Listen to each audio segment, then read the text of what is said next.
Everyone knows the infamous Zodiac killer began his brief reign of terror in California's Bay Area with a chilling murder of two young lovers parked in a quiet spot 5 days before Christmas in 1968. Or did he? Cheri Jo Bates was murdered the night before Halloween in 1966 on a quiet college campus in Southern California. The method, the victim, the cryptic letters to the press. Was this the work of the Zodiac before we even knew the name? Hi, everyone. Welcome to the Weird World Podcast. I'm Cheri. I'm Dean. Hey, Dean. This sounds like it's going to be fun and uplifting and hilarious. There are still a lot of people out there who are interested in these kinds of things, even though Cheri just does weird psychological stuff now, right? That's your forte, which I find intriguing, by the way. So this is a murder mystery. It dates from the 1960s. And the reason it's been connected very recently, by the way, to the Zodiac murders, which most people think transpired or started about a little more than 2 years after this occurred. Cheri Jo Bates was from Nebraska. Cherry like the fruit? Is that how with an I, but okay. And middle name Joe. Josephine was her full name there, but she went by Cheri Jo. Okay. Great name, by the way. She was born in Omaha, Nebraska on February 4th, 1948. They moved to California. Her family, with her parents, moved to California in 1957, and she attended Ramona High School in Riverside. Riverside, California, for those who don't know, is part of the Inland Empire in Southern California, kind of the inland from L.A. and Orange County, if that helps at all. Hopefully it does. Do you think they still have the Ramona Festival there? I think they do. I bet they do. There's a lot of things called Ramona. Right next to where this occurred, the street, Ramona. So they're big fans of Ramona there in Riverside, California. She was a great student, honor roll, varsity cheerleader, active in student government, just a really nice. Her friend says she was, quote, sweet, outgoing girl. Okay. She wanted to become a flight attendant. That was her goal. Do you notice the assholes never get involved in the victims of crime? What now? What are you saying here? The assholes are never the victims of crime. Oh, that's not true, but it's certainly, or sometimes rarely, crime victims get sanctified as well, but not here. Cheri Jo, I believe it. Outstanding person. She enrolled at Riverside City College right after high school, and she was working part-time at the Riverside National Bank as a teller. She saved money from her bank job to buy a 1960 lime green Volkswagen Beetle. Wow. Yeah, that's a cool car back then. Extremely cool car. Lime green? Come on. She was really proud of it. She loved that car. She lived with her father at 4195 Via San Jose. Her parents were divorced in 1965. Her mom did live nearby in Riverside with her older brother, Michael, who was in the Navy at the time. Her mother, though, had some pretty significant mental health issues, and she was actually institutionalized for quite a while, and she eventually committed suicide by strychnine poisoning in July of 1969. Why? I believe she was institutionalized. Yeah. She was murdered. And if you want to look it up on the map, Google Maps or something like that, it was at 40, did I say that? 4195 Via San Jose in Riverside. Just a nice little home. I looked at it from the street view.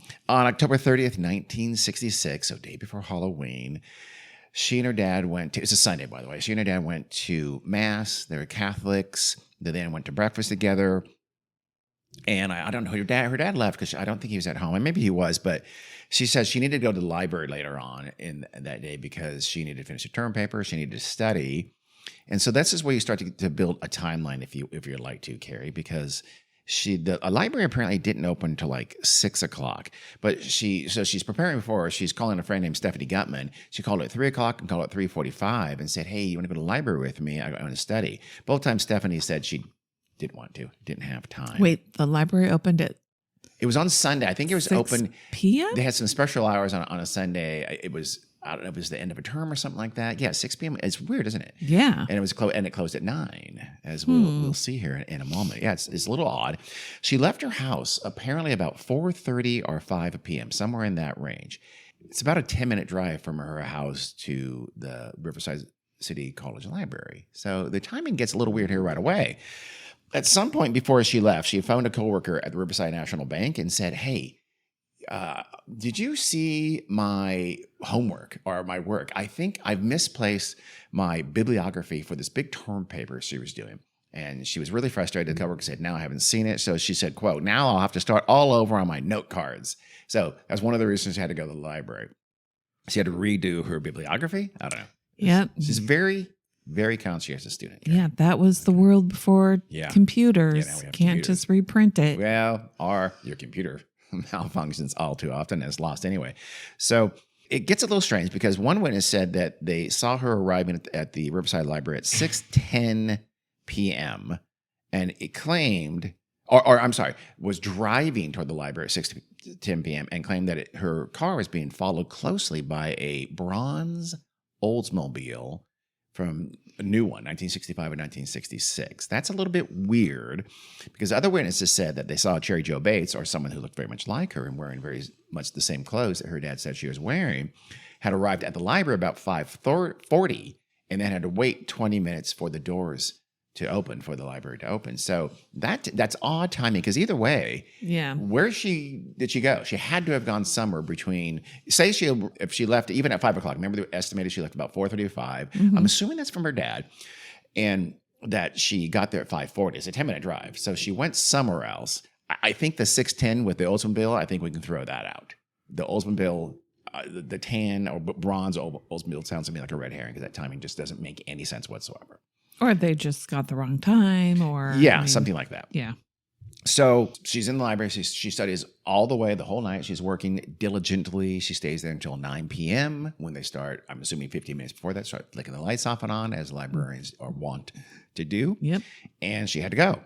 One witness who was there at the library said that saw a young man that she thought was like maybe 19 or 20 and about 5'11" or so in height, was kind of lurking in the parking lot.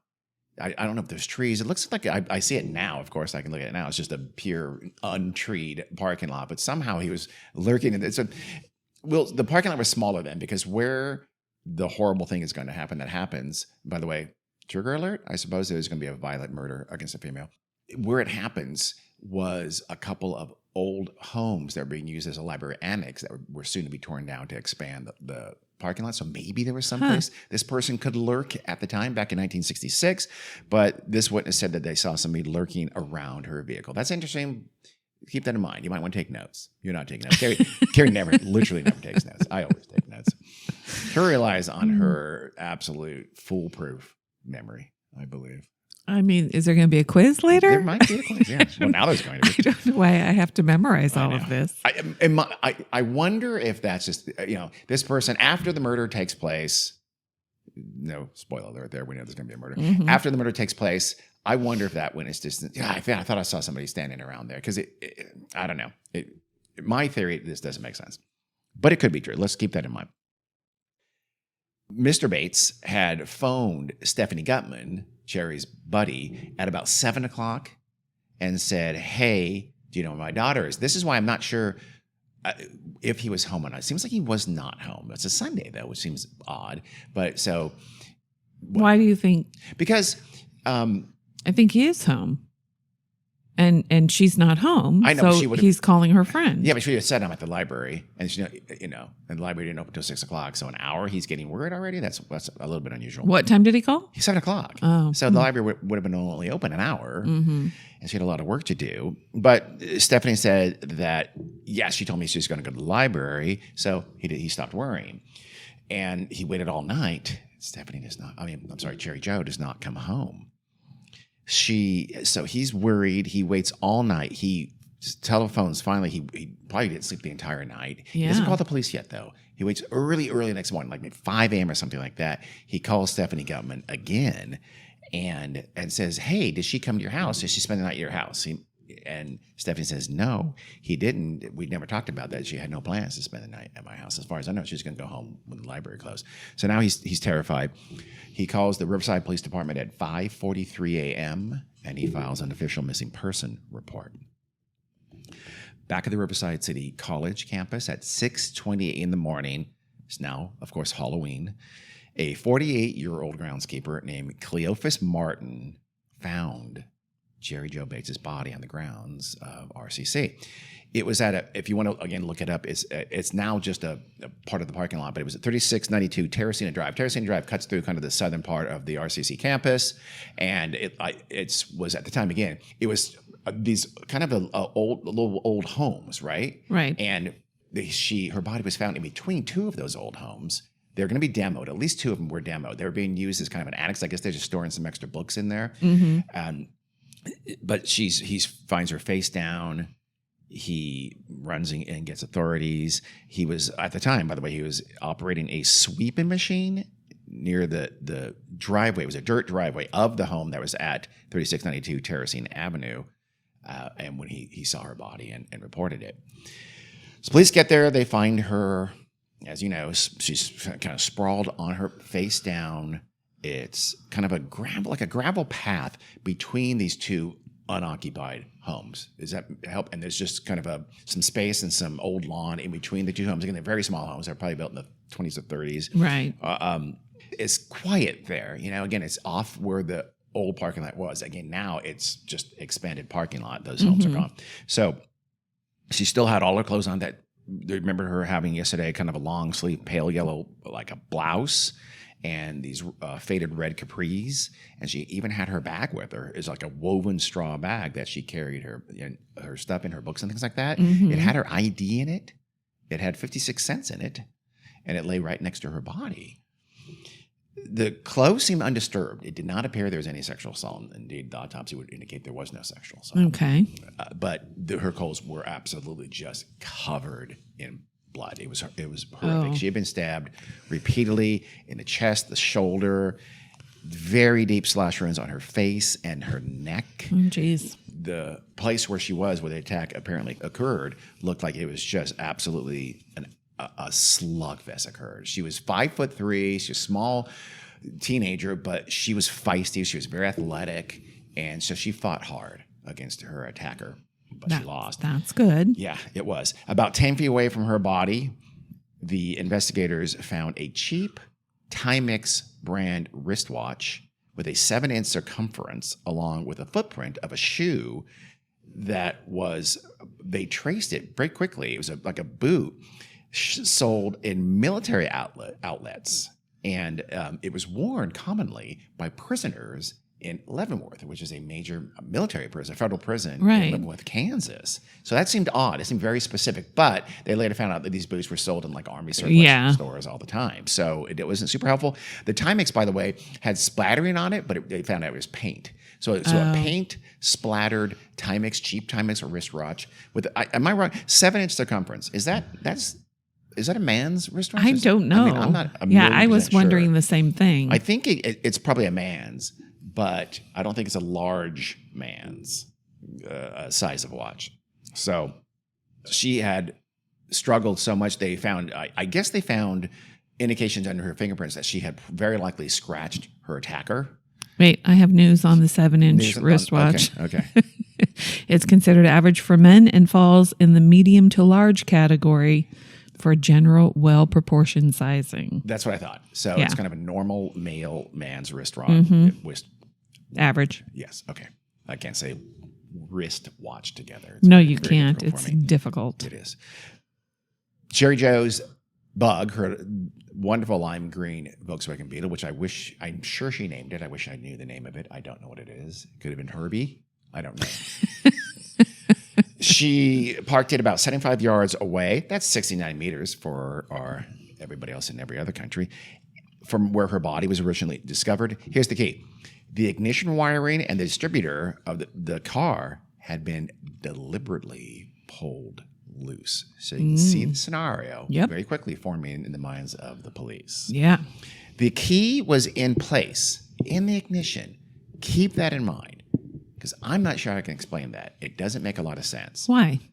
You'll see, I think. And the driver's side and passenger windows were both rolled partly down. You wonder, it's like, but the key being left there is a little bit weird. I'll tell you why in a minute. She had a couple of library books in her car. They're on the United States government was the subject. She's taking Poli Sci 101, I assume. Maybe that was her term paper. So that means she had gotten in the car. Yeah, she had. She brought the books back and got in the car and sat down. She had the key in there and she rolled the windows down and tells you someone's tapping at the window. Or she tries to start it and it doesn't start. Exactly. And somebody comes by and says, hey. I know. The weirdness is that she left the key in there. Because you're going to see, she for sure walked of her own free will that was 75 yards away to those little houses that were being used as an annex. And has her bag. And has her bag with her. Mm-hmm. So they also found a few like was described as greasy palm prints and fingerprints found on the vehicle. Now, here's the thing. Greasy, not bloody. Yeah. So whoever messed around with the engine. Whoever messed around with the engine, possibly. But I want to be careful and say it's not 100% sure that came from the murder on that day. It could have been. I mean, it seems likely. Okay. And the reason I'm going to say that I'm not positive because I do have a favored perpetrator in this who I think did it, and it's not clear, and they didn't. Apparently, they did not match those prints to him. So I'm going to say the evidence is wrong. That's just how we do it here. Is it? I mean, we'll see. So obviously, there's an autopsy conducted on Cheri Jo, and they found, like what we just said, she had been repeatedly stabbed, and not just that, she had been kicked in the head and stabbed just everywhere: the face, the head, the chest. They estimated that the knife was about 1.5 inches wide and about 3.5 inches in length. Some kind of a hunting or fishing knife or something like that. In all likelihood, it doesn't sound like it wasn't like a butcher's knife. Yeah.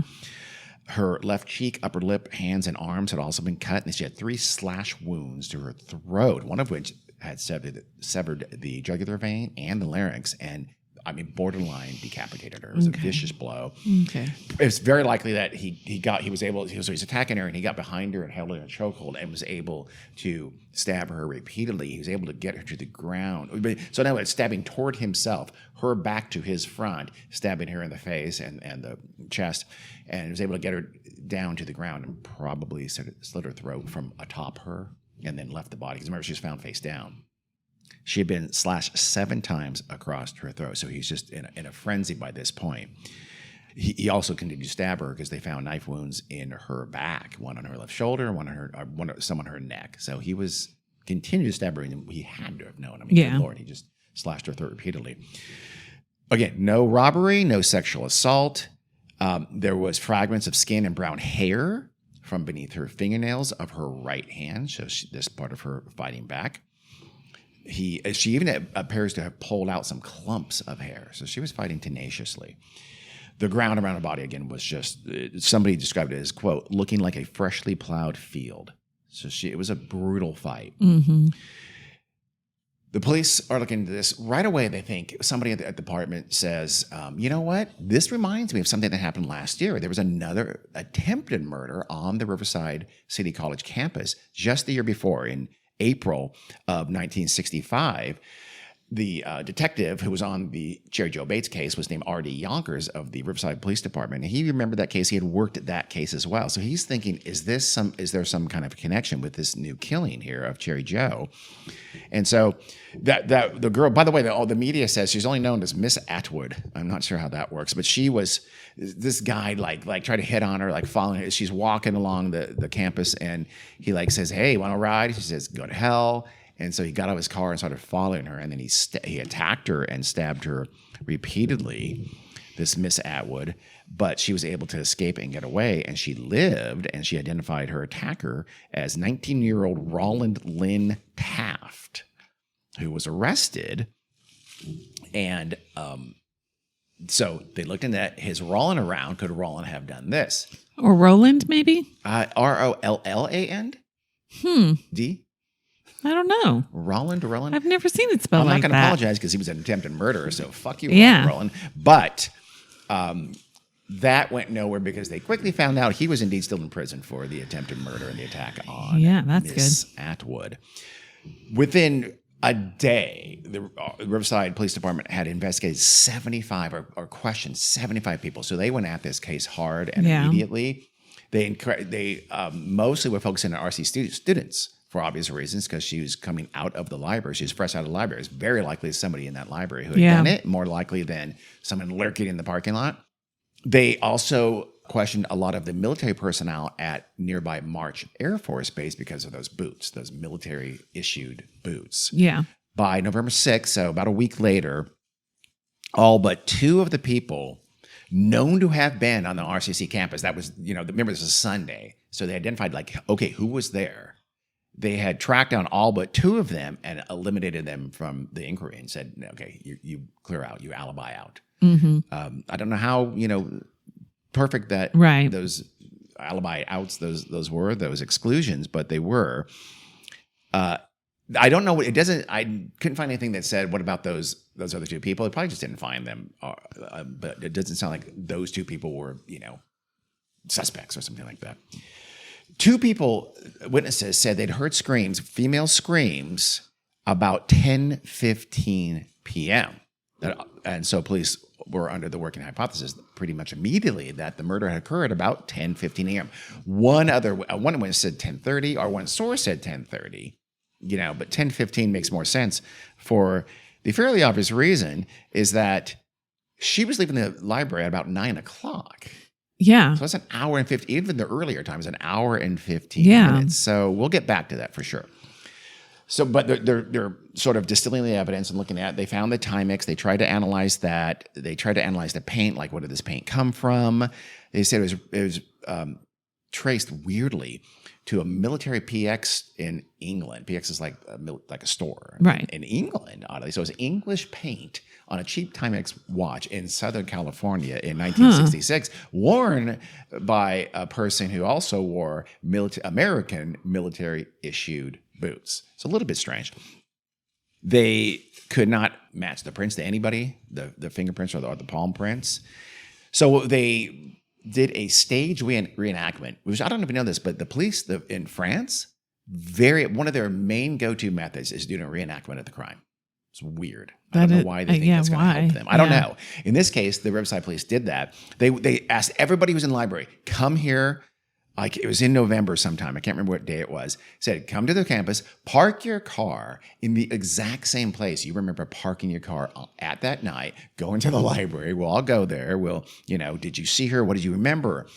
And they did get some potentially useful information out of this. A few other folks there said, you know what? I had seen a tan gray Studebaker, intriguingly enough, not unlike that bronze Studebaker.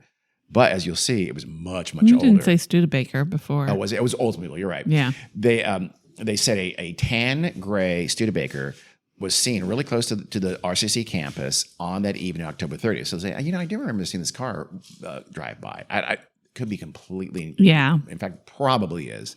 Not, but the police said, okay, let's Bolo. Did they use Bolo then? Or was it APB still? No idea.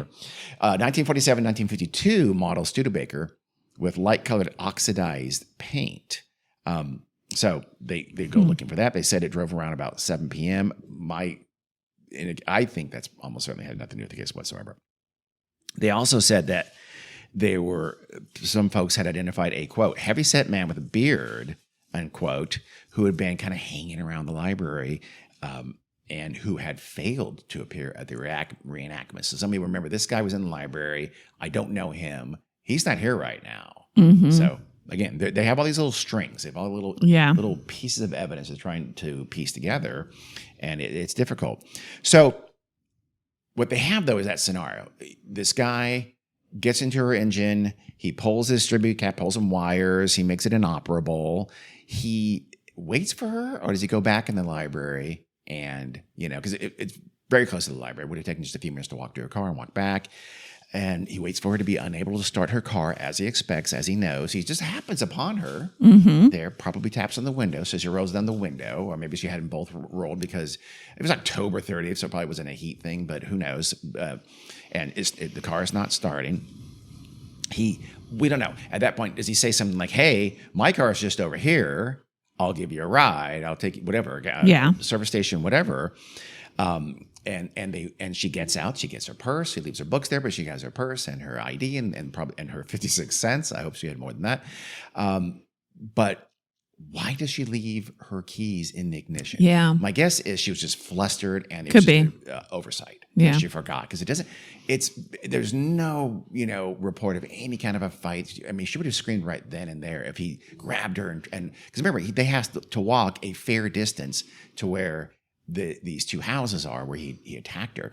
And by the way, given the timing, they must have sat down and chatted for more than an hour, or at least an hour or so. Which is weird. It's very weird. But they think that's what happened. He offers her assistance. She agrees with it.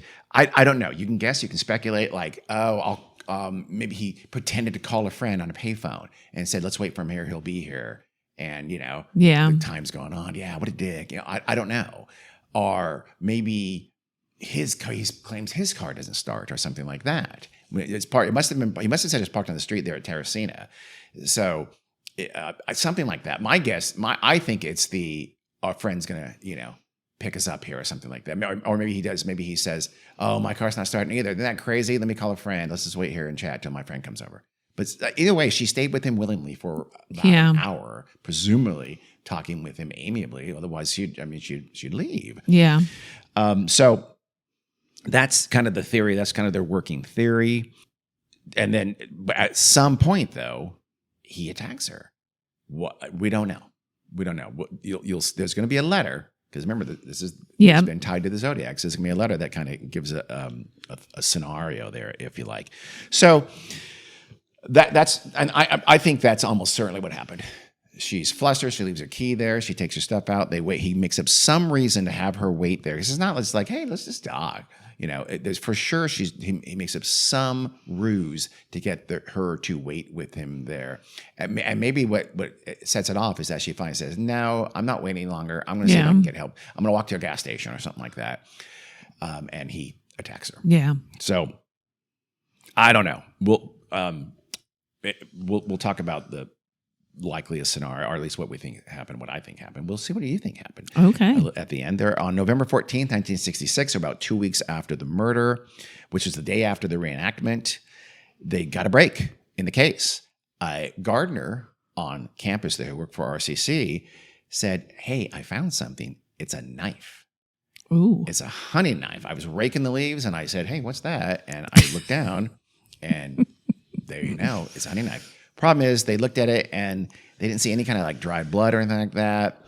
And the width, it didn't measure. It didn't have the same measurements that fit her incisions, her cuts and wounds. So just a random knife somebody dropped as they were walking to class. It could have been there for a year. Who knows? It's in the leaves. Apparently, he's using the rake. Remember, he found it from the rake, Cheri. So, and here's the weird thing also, is that a lot of her friends said that Cheri Jo was afraid of the dark. So she would have been, she's leaving. Obviously, it's dark by 9 p.m. on October 30th. Yeah. I'm sure it's well lit. It's weird that she would go to this less well lit because it was murky there by where these houses were. There's probably a street light there, but presumably it wasn't as well lit as the parking lot was.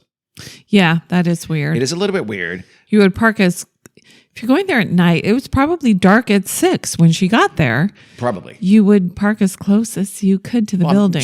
Maybe she did. Again, it wasn't that far from the building, but he took her to these. And those two houses were not that far from the building. They were just a little more quiet because it's like a residential area about to be flattened. Yeah. Does that make, across the street and a little down the street from where the existing RCC library was. Okay. What this indicates to me is that she knew her attacker. She probably knew him already. She probably had an existing relationship with him. Remember, he's probably at RCC. He's almost certainly in the library with her at RCC. So she may have known him already, had a class with him, who can say. So she may have felt comfortable with him to some degree. The fact that she talked to him for over an hour indicates that. If it's just some stranger and he says, "Oh, my car isn't, I'll call my friend to come help." Really? You're probably going to leave No, you wouldn't. I'll go to a payphone and call my dad. Exactly. So she must have known him and to some extent trusted him. She does seem like she's a trusting person. Yeah. In a mid-talker. Doesn't she? She seems so sweet. I mean, I think she is. But in this case, it cost based her. on all the speculation so far, yes. Mm-hmm. Yeah, it does seem like that. So they're talking in the dark for over an hour. That to me, that says she knew this attacker. Hold on a second. You're assuming the delay was her talking to him. Maybe she met a friend in the library and they continued a conversation after the library closed. And they stood around talking to each other No, because remember they talked to everybody. Oh, that's in the library, true. And no, that would have Okay. found that out for sure. So now Maybe that was one of the two people that they never was for talked sure to. not. This was a huge case. I mean, maybe it was a huge local newspaper. So now. Another suspect was her ex-boyfriend. They had recently a very, very bitter breakup, probably because she was going to school. She was going to be a flight attendant. He was like, he was going to college even. She's just outgrowing him. Have no Making idea it all if up. this is true. But all the way, their breakup was because she started dating a football player. She wasn't the varsity cheer team, though, so probably more appropriate. He was probably like a nerd. I'm changing the story, the background completely for this guy. He was like a nerd. He was a nice guy, but football player. Come Do on. city colleges have football teams and High school. I think it cheerleaders? was high school. Oh, okay. She'd been in college for probably a couple of months. Oh, okay. But he his ex-boyfriend supposedly had said something, like when he found out that she was killed, he had said something along the lines of she had it coming or she deserved it. That's terrible. So it's terrible if it's true. So now I'm going to change it again. He was probably some slacker, loser, doper, something like that. No, he belonged to the Young Entrepreneurs Club, and he was soon going to move to Silicon Valley. I doubt if there was a Young Entrepreneurs Club in 1966. Oh, I would be shocked if there wasn't. So let's have some perp talk here, Cheri. By the way, I feel like we should start. I do too. Called Perp Talk. Just FYI, copyright us right now, so don't try to steal it. About a month after Cheri was murdered, this is the end of November 1966, two identical typewritten letters arrive at the Riverside Police Department headquarters, one to the police, one to the Riverside Press Enterprise, a newspaper that, as far as I know, still exists. Probably barely. Word for word, they're pretty much the exact same letter described there. Again, typewritten. Because you've seen some people say later on, I'll talk about it, and there's talk like the police, there's this handwriter analysis in the San Francisco police who worked on the Zodiac case said, I think this is the same person. They were fucking written. Well, maybe the address or the envelope was addressed by hand. That's possible, true. Yeah. And also there was going to be, as you see, there's going to be another letter too that was handwritten, but it was much, much briefer. This was a much longer letter that went to the newspaper and to the police. And it basically described what he had done. He said, it's me. I did it. They said, I'll tell you, I'll read some selections of it. It said, it was called The Confession. And it said, bye, and it had a line, like, I'm not going to tell you my name. Fill in the blank. Yeah. She was young and beautiful, but now she is battered and dead. She will not die. This is just the beginning. So people started freaking out from that a little bit. When she came out, I said my car was broken, and I asked if she would give me a lift. She said yes. Hold on to that. We'll talk about that when we talk about who the murderer was. I told her my car was down the street. I then asked her if she would help me. When she got to the car, I said I would have to check the battery. She said, okay. I then asked her if she would help me. She was very willing. I then said it was about time. She asked what I meant. I said it was about time for her to die. She let out a scream. I grabbed her around the neck and put my hand over her mouth, and I said, shut up or I'll kill you. She struggled as I choked her. Her lips twitched. She went unconscious. If this letter is true, and I have grave doubts that it is, that then that could explain something. Did he choke her out shortly after 9 o'clock? And she was unconscious for a great deal of time until she, I don't know, can you be unconscious being choked out for an hour or so almost? And then I don't know. She comes to. Well, he says he dragged her to the alley, so that implies he choked her at her car and then dragged her to the alley. No. When she came to, she started to scream again. That could be the screams reported at about 10:15 or so. Yeah. I finished the job. She squirmed and blah, blah, blah. I am not sick. I am insane, but that will not stop the game. This letter should be published for all to read. It just might save that girl in the alley. I don't know what that means, but that's up to you. So that's the letter he sent to the police and to the newspaper. The police, for some reason, it depends, I guess. A lot of people in the police thought, this is from the killer. Some people were not so sure. I think. I mean, we'll see. That doesn't sound like a likely scenario. I mean, did it say that he stabbed her? How did? He just said I finished her off. He just kind of glosses over what he did to her. Yeah. He does. I didn't read. She squirmed and shook as I choked her. Her breast felt very warm and firm under my hand. And then, so it doesn't really talk about. I don't think that was held back. People knew that she was stabbed to death. So, you know, you can say in terms of this scenario here, it was, the newspapers would have said, "Oh, her car was found there." I don't know this for a fact, but I bet you they talked about this distributor being Okay. disrupted. So it's So not. there were no details in it that only the killer would know. I don't think so. Yeah. In fact, some details that don't make any sense because she does not sound like the kind of person. I mean, she sounds like she was a sweetheart, as we know. But would she really walk to this strange dude's car? But he says the brush offs. That implies he did know her, and she had turned him down. Yeah. So that, which kind of does fit with what could have happened, right? That could have been why, because she would know that person. It's like maybe she thinks he's innocuous. Oh, he's asked her out a couple times. She said no, and he's like, "Oh, no worries, no big deal. We're still friends." And that's why she felt safe again talking to him for that hour or so that she did. But she has no idea that there's a seething cauldron of resentment under his incel little heart, and he is about to do a horrific thing. 6 months later, April 30th, 1967, 2 more notes arrive. These notes are sent to the press. I'm sorry, 3 of them. My bad. One goes to the newspaper. One goes to the police. The other is sent to Cheri Jo's father. And they're very brief, and they're in handwritten. And we'll put up a facsimile of them. They're all a little bit different, though, because they were written, again, by hand. And they say, effectively, Bates had to die. There will be more, in very large writing over the whole piece of paper. So, you know, Bates had, next line, to die, next line, there will, next line, be. And then in one version, it said will be, and then more is written in very large letters across the bottom. So they're all a little bit different. Yeah. The others had a little bit different wording as well, but they basically said she had to die, there'll be more. The Riverside Police also noticed that at the bottom of one was a little bit of a weird looking symbol. They didn't know what it was. It looked like, some people thought it was just a squiggle, just the pen. Some people thought it looked a little bit like a Z. Keep that in the back of your head. Some people also said it might look like the number 3. I'll keep that in my back of my head. Back of your head, babe. So well-known place to store facts. that's in what the most back of your people head. do, in the back of their head. Yeah. Okay. You can bring it to the front later on when it's more useful. Okay. Just The front of my head, which is where my mouth is, so then I can talk about it. That's precisely what I meant. I think that's obvious to the listeners. So there was a weird poem written on a fold-out desk, like a foldable desk. I'm guessing the desk, you know, just the top folds out, and you put your. Remember those old-time desks when we were little kids? Sure.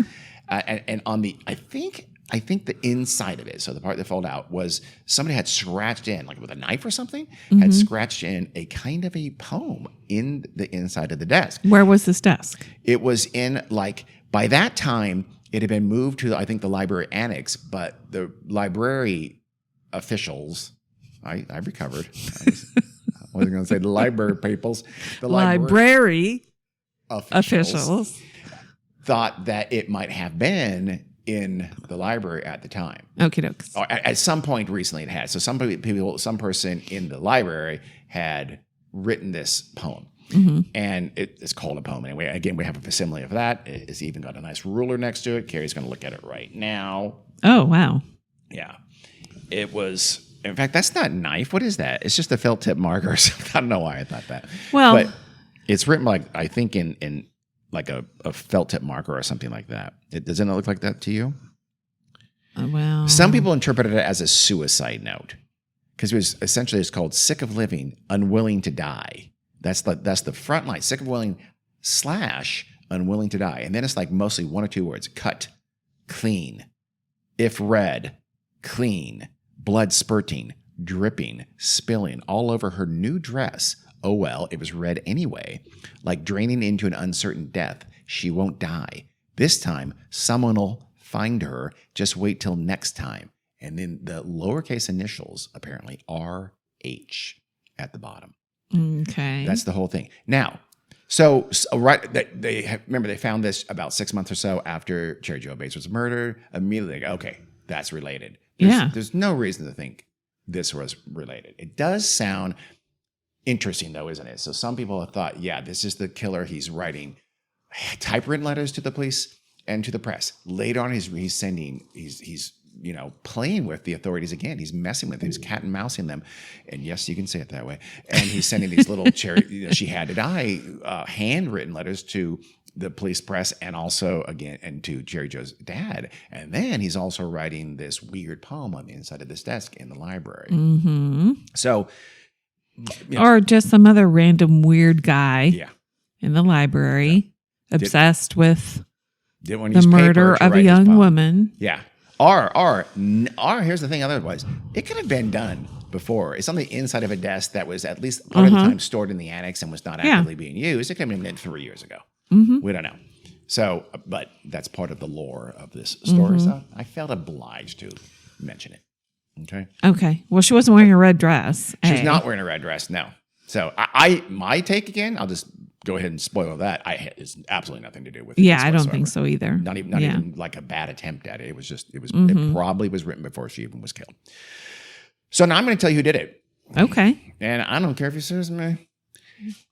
His name is Ross Sullivan. That's probably the main suspect in this.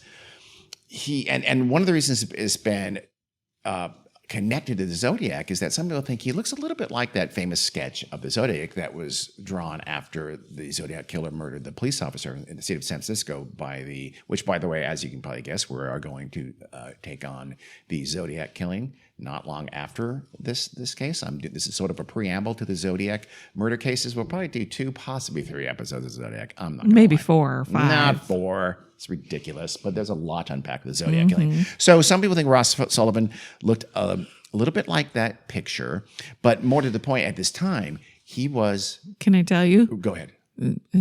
What large percentage of men Yeah, I know.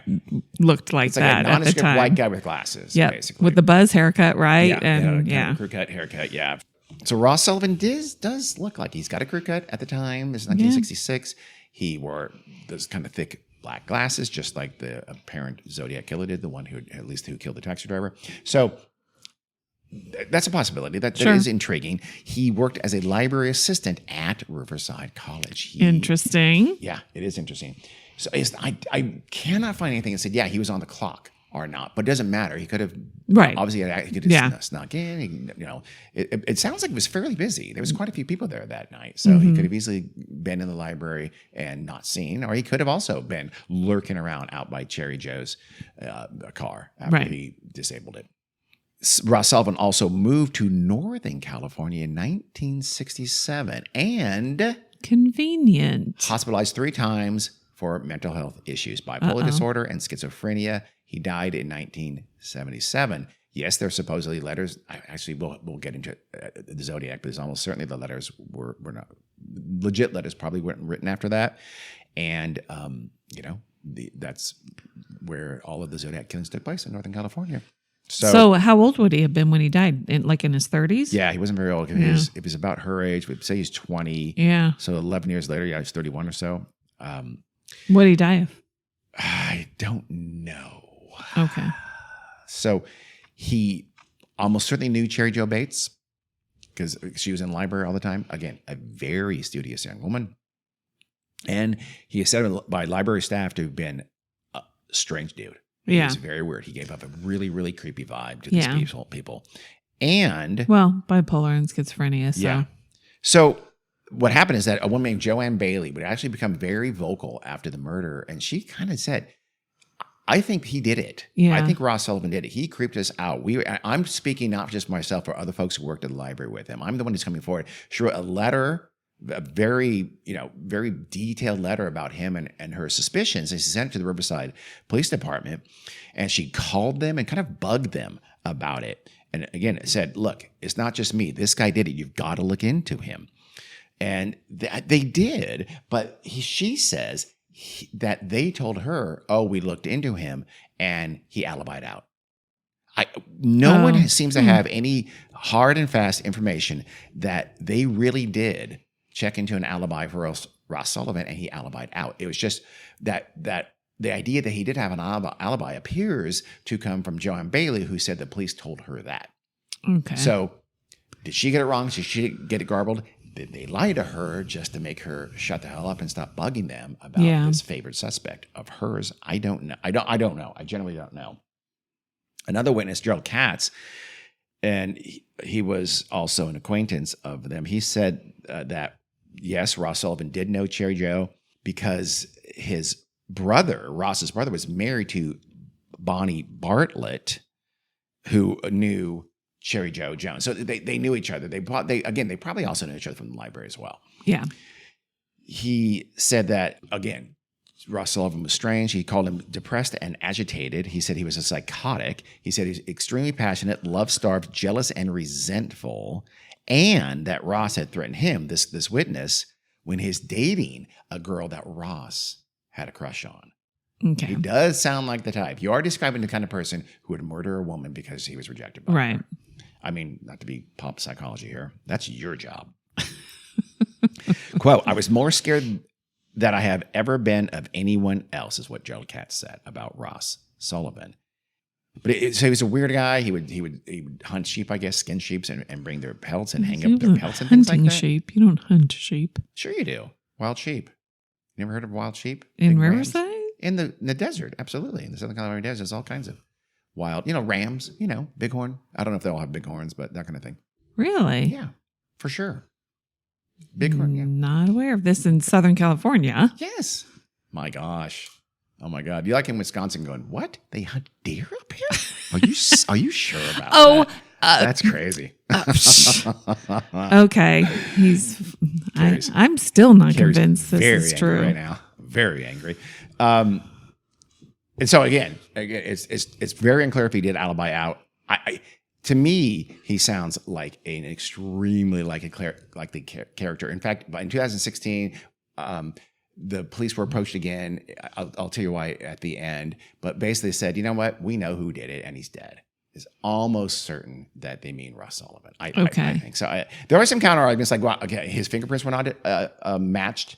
Right? That's something. That's for sure. That's real. I'm not saying for sure. There's no open case whatsoever. Yeah. But I think he's your most likely perp. Did they preserve any of the evidence, like the stuff found under her fingernails? Because you said hair. They must not have, because I read nothing about DNA test in 1992 or something like that. I think that wouldn't be surprising. Yeah. I mean, there's no, didn't really read. There was some mentions of like DNA tests, but it sounds like it was just, you didn't have anything to really That test. wouldn't be surprising. Other people said that he was a big guy, but I've seen the pictures. He didn't look that big. Like, wristwatch wouldn't have fit him.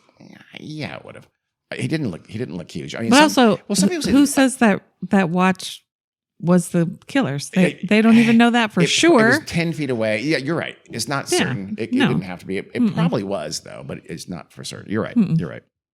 So why do we think this has something to do with the Zodiac, other than Ross Sullivan did look like the Zodiac, and it looked like Ross Sullivan very probably murdered Cheri Jo Bates, and Ross Sullivan would later move up into California. For one thing. And the letters, the MO, the letters are the biggest thing. Exactly. You have, but it wasn't just that later on. At the time, the Riverside Police Chief, Lambert Curley Kincaid, not making that up, sometimes referred to as Thomas Kincaid or Kincaid, Kinkead, Kincaid? Yeah, probably. Okay. He wrote a letter in 1969 linking this case, the 1966 Cheri Jo Bates murder, to the Zodiac killer, and he sent it off to the north. He sent it to the Napa County Sheriff in October 1969. Napa, remember, one of the murders took place in Lake Berryessa up in Napa County.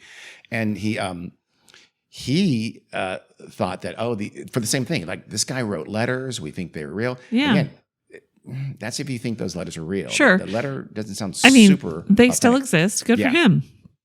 Yeah, no, he brought it to the attention. Yeah. It's unclear anything was done about it. It appears they not. Up the Northern California authorities didn't really do anything about it. He also said that the heel prints at the scene were linked to military government-issued boots. And if memory serves, that the Zodiac killer was described as wearing military boots, or at least boots like that. Yeah. So he thought there was a lot of similarities between the two cases, and that it's a very decent chance that murderer had murdered Cheri Jo and moved up to Northern California, which is possible. Yeah. Didn't the Zodiac killer shoot people? He did. He stabbed and shot people. Okay. Yes. Okay. But he did stab as well. He stabbed the victims in Berryessa, which may be why he sent that to the Napa County sheriff as opposed to San Francisco, where he committed with a gun, Right. and to the ones in Vallejo, which is actually Benicia in Solano County, which was also those murders were also with gun. Okay. The one in Berryessa was with a knife. Okay. The two, I should say. He says that the sheriff's the chief of police said there's no doubt that the person who wrote the confession letter is our homicide suspect. I don't see why he's that sure of it. It doesn't seem that he should be that sure of it at all. So that's part of it. And then more recently, even now, there's been some like that cold case. There's a couple of few groups now working on the Zodiac and like the cryptography and things like that. Yeah. One of those groups in August of 2021 said that they had looked at the handwriting. They had done like a handwriting analysis. Again, you're probably right. It was probably the envelopes as well as those handwritten short, brief letters that were written later. Those notes that were written, and that they thought that the person claiming responsibility for Bates's murder was the perpetrator. The problem is it looks like what happened is that there in August or in 2016, they did some DNA analysis on the stamp on the letter that went to the later one, right? Cheri, she had to die. That one, the short one, and they linked that allegedly. They linked that to the Zodiac DNA. Allegedly, this group made that claim. Yeah. The problem is, they traced that DNA to a man who was a young teenager back in 1966 and 67. 67, I'm sorry, the note was written. Remember the note to the parents and the parent was written in 1967.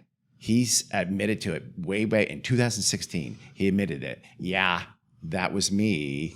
I did it. I apologize. Such a stupid thing to do. I was just dumb teen. I did a really stupid thing by writing this letter and sending it to the police and to the dad. It was a horrible thing to do. It was a, quote, sick joke. And he apologized for it. Get rid of the word joke. Yeah, I know. It was a horrible thing. As far as I can tell, they unless it's just the media is doing this, they haven't identified what that person's name is.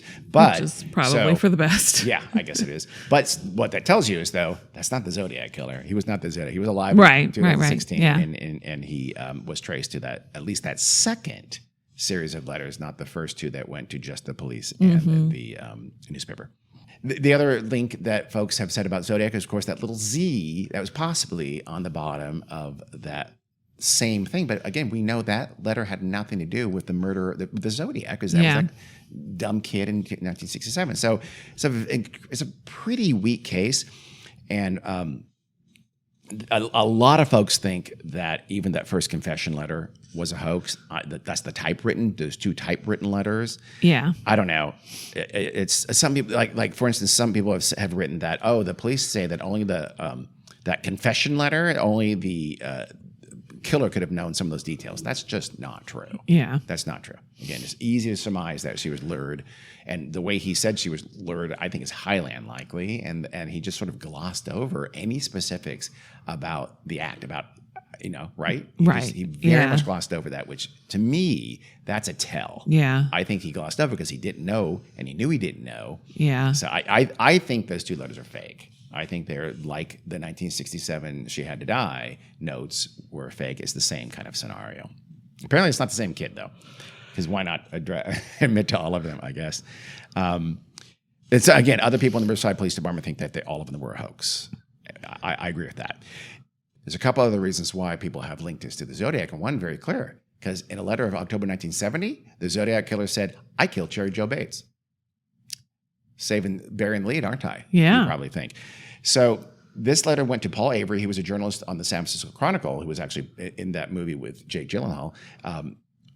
His character was. Right. He was covering it for the Chronicle at the time, covering the Zodiac killings. And it's like a little postcard. I'll show you there. It's a little weird looking, like a Halloween, like a little skeleton, and it says "Boo." It's like a postcard with a Halloween theme to it. Remember, she was killed the day before Halloween. Most people think that was intentional. Yeah. And it was written anonymous. So was it from the real Zodiac? We don't know. There's a lot of letters supposedly from the Zodiac or not. But this was sent from Riverside, and it urged Avery, the reporter, to look into the links between the Zodiac killer and the Cheri Jo Bates murders. It said, the letter did. It said, please forward the contents of this letter to the detective in charge of the Zodiac murder case. I hope this information will help you, as we would both like to see this case solved. As for myself, I wish to remain anonymous, and I know that you will understand why.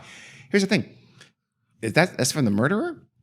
That's odd. It's sort of disembodying himself from the act, isn't he?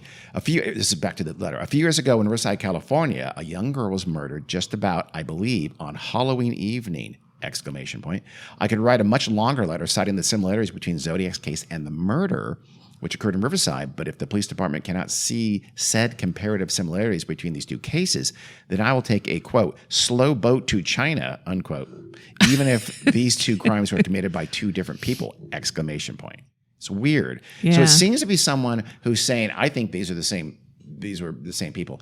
Would the chief of police have done that just about a little bit after he had, kind of hit a brick wall by telling the Napa sheriffs and others that these? I don't think so. I wouldn't think so but either. It's someone else who somehow made that connection.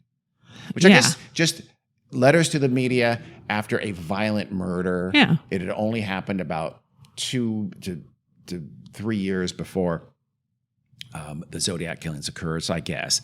It ends with, Mr. Avery, I will give you a call in the near future. Please look into the case. The Riverside police have a wealth of information. So does San Francisco. Let us hope that they are not too proud to work together. And if they already are, let us hope that there has been an exchange of information. So I don't know. It's weird. Avery looked into it. That's how we found Avery then found out about the Riverside police chief had sent those letters to Napa. He broke that story in a sense. And so he started writing about this and started making the case.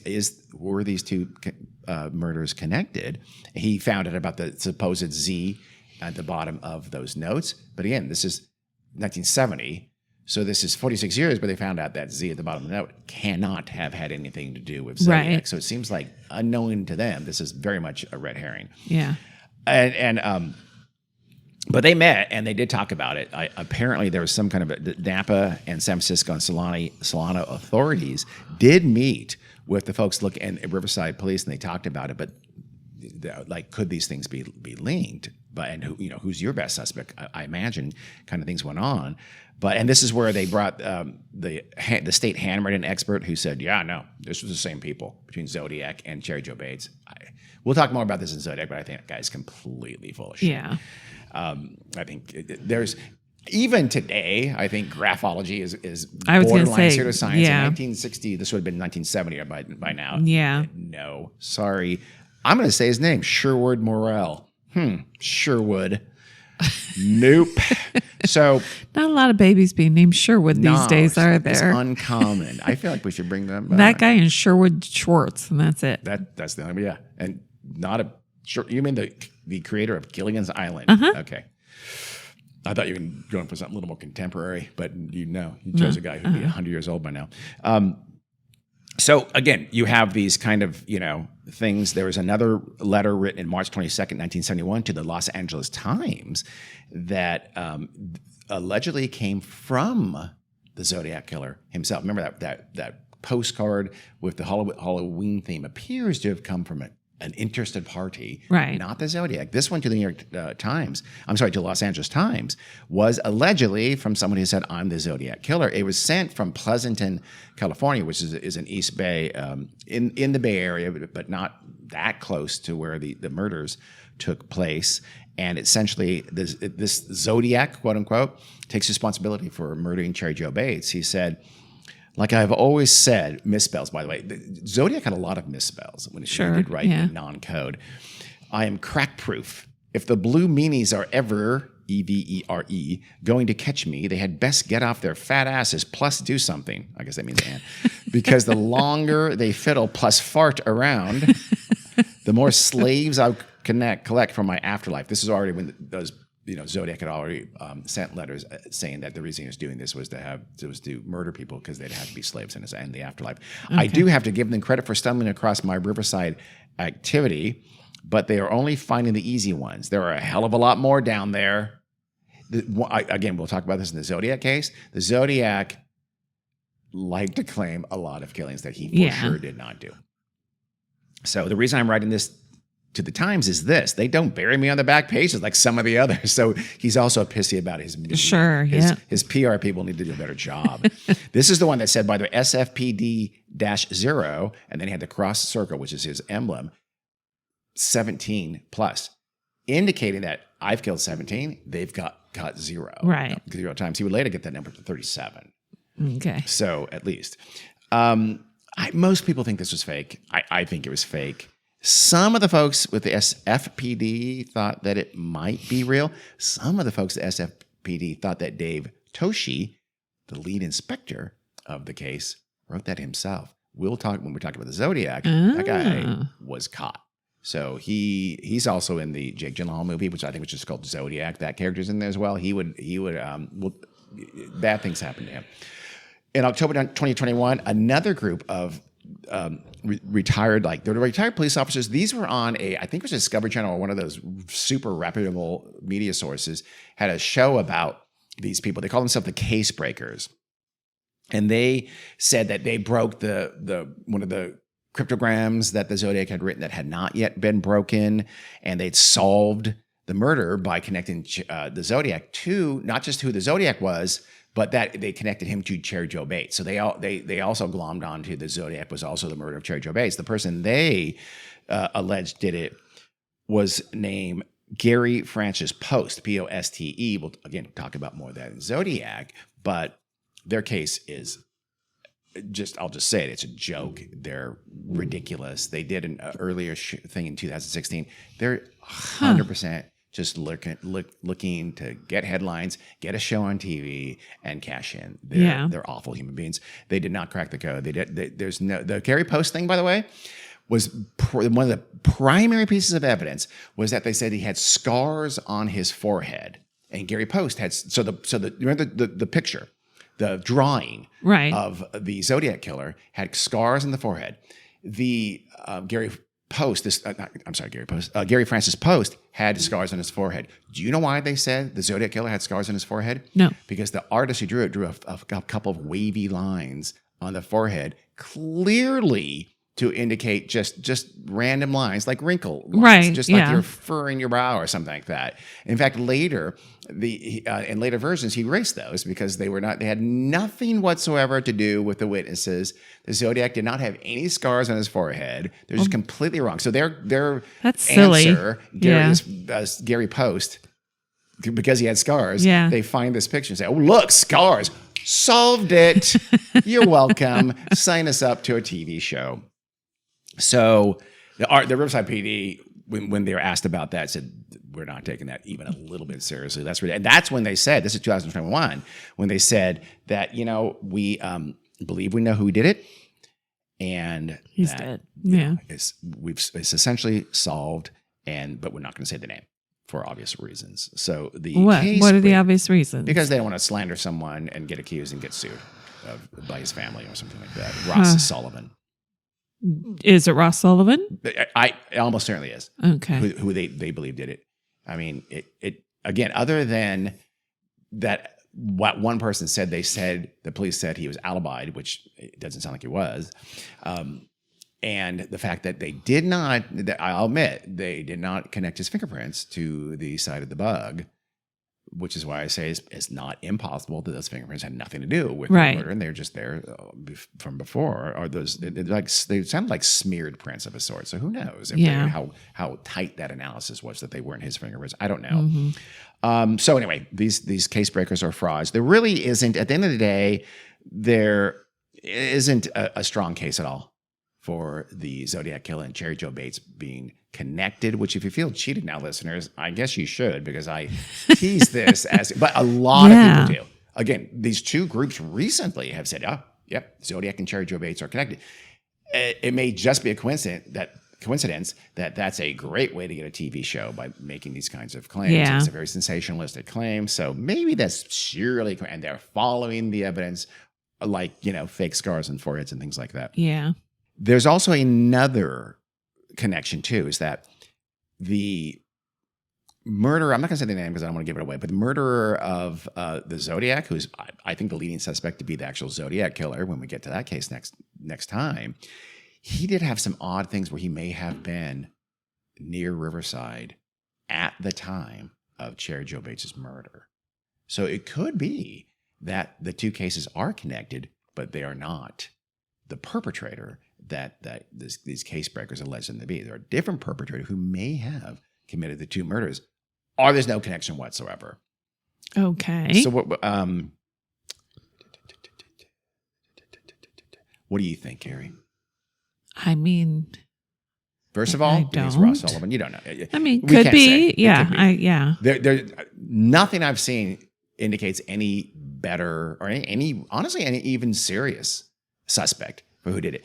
But having said that, it can be just they got away with it. They didn't get suspected. They were never really deeply on the radar of the police, and we don't know their name. Yeah. So, I mean, that makes you think that they left. They didn't stick around. Yeah, maybe they moved up to Northern California. Yeah. Take their horrific show on the road. Or it's anywhere possible. else, or Los Angeles, Yeah, or, that's true too. you know.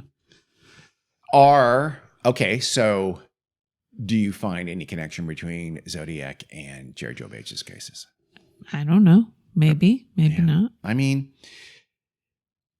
I don't. Ross. The problem with the Ross Sullivan angle is that you then have to make him to be the Zodiac killer, and there are better suspects than Ross Sullivan for being the Zodiac killer. There are no Right. better suspects for him being Cheri Jo Bates' killer. Again, Well, I'm not accusing him of that, but there's certainly some evidence. Is it even possible that Ross Sullivan was the Zodiac killer? Didn't you say he It was is possible. institutionalized Yep. at some point? He was institutionalized. He did have mental problems. He did move up to Northern California. He did fit the description. He apparently put on a lot of weight, though. Was he ever institutionalized at a time of a Zodiac killing? I don't know the answer to that. I mean, question. that would be That quick. would be very lookable, Yeah. wouldn't it?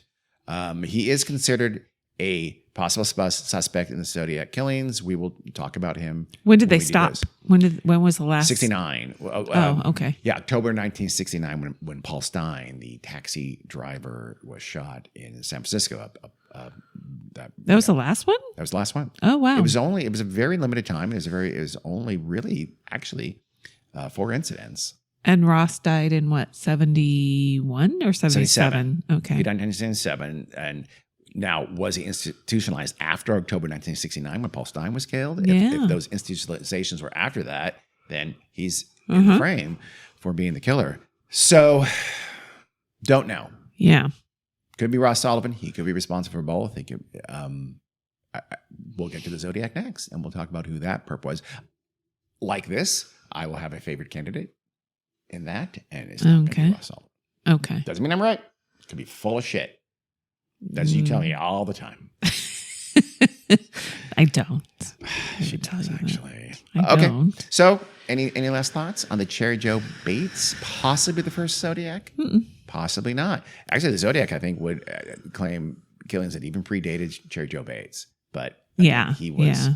a claimer for sure. His Yeah. letters, at least if they were even from him, and you know, the ones with the cryptograms almost certainly were, but some of the others probably were not. He was very much like to pad his alleged victims for sure. So, Yeah. Interesting. yes, that'll be next time. Sorry. Rest in peace, Cheri Jo. Yeah, I like Cheri Jo. Was a sweetheart. Yeah. She deserved better than that. I agree. Okay, so next time will actually be part 1 of the Zodiac murders. Really? Buckle up, people. Thanks for See you. listening, everyone. Right on.